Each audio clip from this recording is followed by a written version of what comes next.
Tem falsa timidez.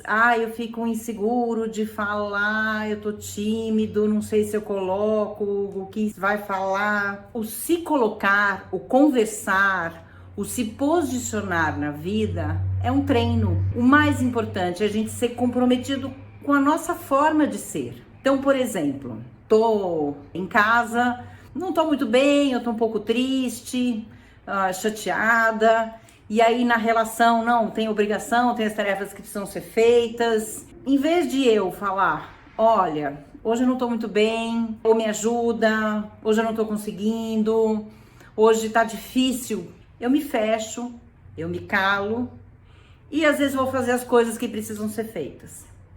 Fica um barulho na minha cabeça, eu posso sentir raiva e descontar essa raiva na relação.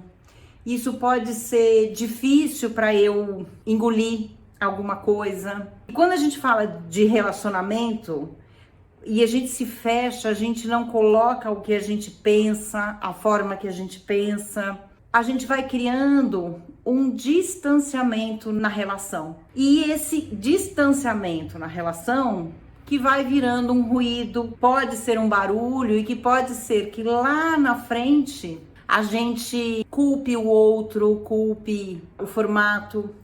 É muito comum ter relacionamentos onde a gente vê que uma parte se coloca muito, como se fosse quase mandando.